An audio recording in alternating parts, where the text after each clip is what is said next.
is Tuesday, June 18th, and we're in front of the Turkish Embassy here in Washington, D.C., 2525 Massachusetts, and these are our protesters.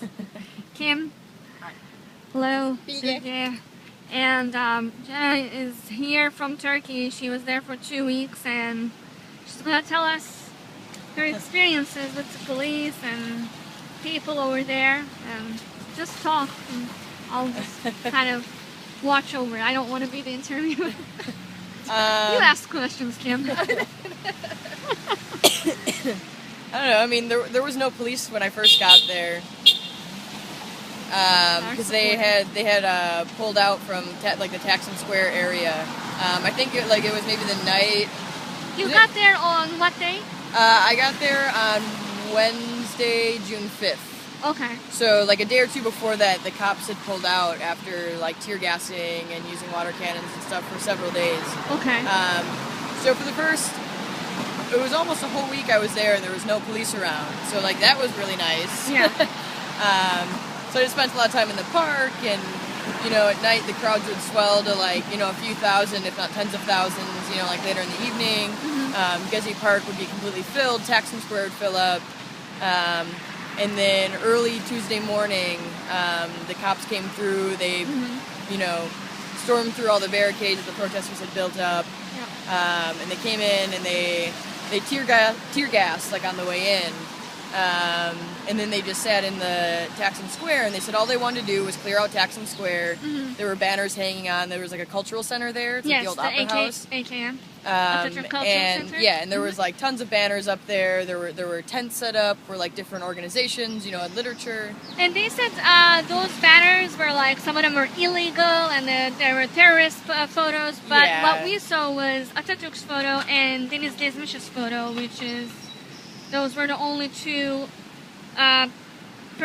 persons' photos, and then there were, I think, all of them were legal parties and publications. Yeah, or they were just like slogans. Yes, right. Okay. Like protest slogans. So there weren't any like terrorist group or anything. No, I mean I don't speak Turkish, yes, so I don't really know. Right. But like a lot of what I saw was it looked like they were either like different organizations that were there, or like a lot of them just had like slogans that I noticed that like people chanted during the protest. Yeah. So they came in and they went up to the building and started taking all the banners down, and then there's some speculation as to whether they were actually protesters or not. But there were people that started throwing Molotov cocktails at the police, but the police didn't respond with the amount of force that they normally would in that kind of situation. So people are questioning whether they may have been like actually police officers, or whether they were sent in there by the police officers. So we're unsure of that, but either way, it was a very small amount of people who were like agitating, and the cops tear gassed the entire area. So they brought out the tear gas, they brought out water cannons, they were using like plastic bullets, and that went on for like over 20 hours. Non-stop? The fight, for them to take over the square and to clear the square. They said they weren't trying to clear Gezi Park, but they were constantly shooting tear gas and water cannons into the park. There was a point where cops went into the park, but people held the park even though it was being tear gas and water cannons, shot with water cannons. And then the police stayed in Taksim Square for a few days. Yeah. And then Saturday night, I think it was maybe around like 9 p.m. maybe in Turkey, the cops came in again. They came into Gezi Park, and they tear gassed it. They got everyone out. They just gassed the entire park. They used water cannons. The cops came in and got people out of the park. And at that point, people were forced further and further from the park and from Taksim Square. So there were clashes on the streets. There was like thousands of people on Istiklal Street, which is typically like a very busy, touristy, like kind of consumer street. Yes. From what I was told, there's typically like anywhere from like about 2 million people that walk down that street every day. It's a lot of like shopping area. True. So there were tourists around. There were kids. Kids, right? Kids being tear gassed. The cops ended up entering and tear gassing Divan Hotel. The hotel, yes. Which up until that point had been a safe house. They were housing injured protesters. People knew they could go in there if they were tear gassed. They would, help them out. They would, give them stuff to help with their face heard and stuff. they even opened the rooms like for the people Yep. to there to shower. And, Yep. Okay. They were very, very helpful. But on Saturday, the cops came in. I've seen video. They tear gassed the area. I mean, there were kids in there that had been injured, and they tear gassed I it. saw it on some video. And then on all the side streets and stuff, it was just like constant clashes. The cops they've been putting chemicals in the water cannons. So they've been very, very violent towards what is generally like a very peaceful crowd of protesters. Yeah. Using ridiculous amounts of tear gas. And the Russian photographer that you were posting about, you told me earlier. Yeah. So they've started now arresting journalists. Mm-hmm. It first just started out with a few days ago there was a Russian journalist who was just taking photos of like empty police vehicles, and the cops told him he couldn't do that, and when he kept doing it they arrested him. They ended up beating his legs while he was in police custody. And I believe he's out now.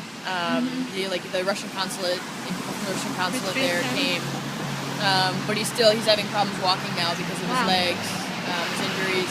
And they've arrested several other journalists now. There's actually a pretty well-known picture that's being shared around social media of, I believe he's a Turkish journalist. The cops carrying him away, and I actually just saw a video of it this morning, and they're having problems carrying him away because people, citizens, are throwing rocks at the cops and other things from their house, their rooftops and from their windows, because they realize they're just arresting a journalist for doing his job. They took his card, I believe. They showed it to them they've been, so they'll arrest the journalists, and a lot of times they either clear their memory cards or they like to take gas masks and goggles from How people. about the doctors? Have you seen they were arresting doctors. Yes. That were helping the injured protesters. There was a bunch of lawyers that were arrested that had been helping the protesters. Lawyers? For what reason do they? Because the Prime Minister is calling the protesters terrorists, so anybody who is helping them in any way is associated even the with doctors. them. Even though doctors in the wartime, they have to treat people because that's what they do. They swear to treat people. It's against international law to attack medical facilities during wartime, and it also is during civil unrest, which I think this could be considered civil unrest. And also doctors are supposed to provide treatment. They're supposed to provide treatment to everybody, regardless of their political... that's why we have doctors in, prisons and, all everywhere. So they're definitely taking... And now people are... So after they cleared Gezi Park and Taksim Square... It's now cleared, 100%? Well, no, it was... there was probably maybe a day where there was really nobody in there, and there were cops that were guarding all of the entrances to the square. You would have had to push through cops to get in. But the Prime Minister then said that anybody who entered the square is a terrorist. Square? Yeah, Taksim Square. But it sounds like they eased up on the security around the square yesterday, because there was a man he's like a performance artist or something. He went and just stood in the square silently. Yep, the standing man. He just stood there silently looking at the cultural center. Not saying anything, not doing anything, just standing there, very peaceful, calm, silent. Yep. And finally, hundreds of other people joined him. Cops have been arresting these people. Some people who just for standing. Yep, just for standing there, doing nothing. I heard that accidentally they arrested him too, but they released the guy back, the silenced man.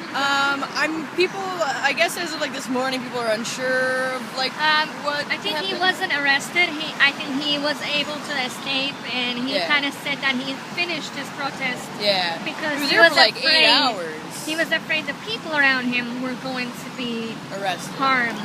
Because he saw... Well, they were. They were arrested. There's video of some of them being arrested. The ones that refused to move, and then there were other people who didn't want to risk arrest, so they would leave their shoes there instead. Yes. Kind of in their place. I wish I could be standing here, so I'm going to leave my shoes here.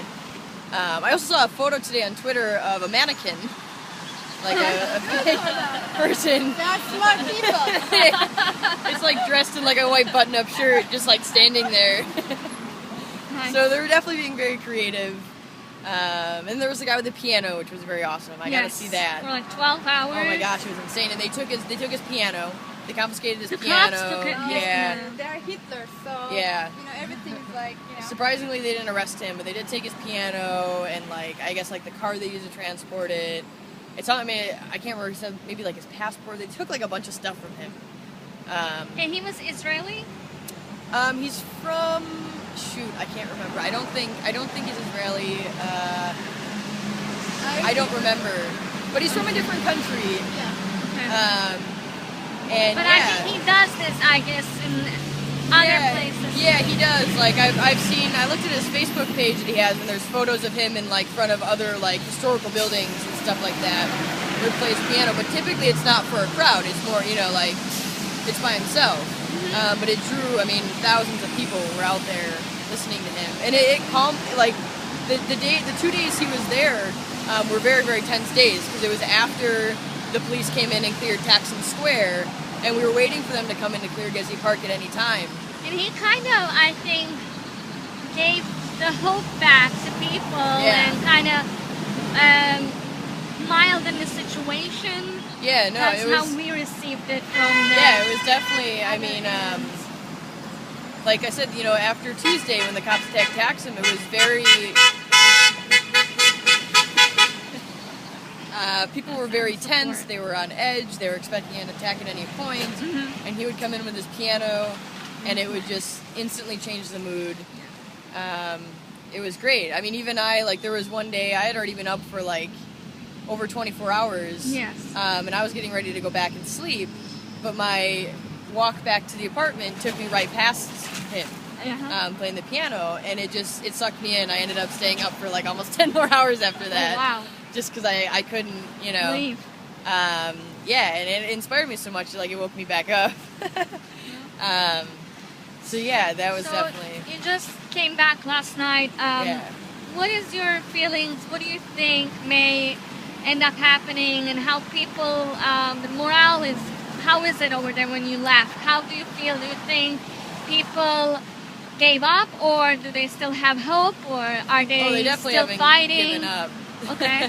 I mean, obviously people, in these kind of situations you're going to get worn down. I mean, I can say from experience being there that the tear gas sucks. Getting hosed down with water cannons sucks. It's very tiring, physically and emotionally. But people definitely still have fight left in them. And I think this is going to go on for as long as it needs to. So I don't see it letting up anytime soon. And what do you think that is? I think at this point, they just want a new administration and a new prime minister. Is that it? Yeah. I mean, while I was there, I had a lot of people tell me, like, we're not really going to get into the politics, of Turkey. Like, it's very confusing. It would take a long time to understand. But it's very clear that the people are currently unhappy with the way that the prime minister is running the country. And I don't think you really need to look much further into it, because, like, the fact that he responded with the police the way he did just shows that he is not a good person. I mean, I think a lot of people get that, because I've heard from a lot of people from, who live outside of Turkey, like, it's kind of confusing. We don't really, know the backstory and whatnot. But like I said, I mean, the fact that the prime minister has enforced these, or had the law enforcement like react the way that they have with ridiculous amounts of tear gas and water cannons and the violence, like that just shows that he isn't willing to back down, and that he is not changing anything in himself to show these people that. Yeah. So you think, like, if the prime minister was right and if he was doing the right thing, he wouldn't have responded the way he had. Okay. Thank you so much. We appreciate you being there with us and also here today.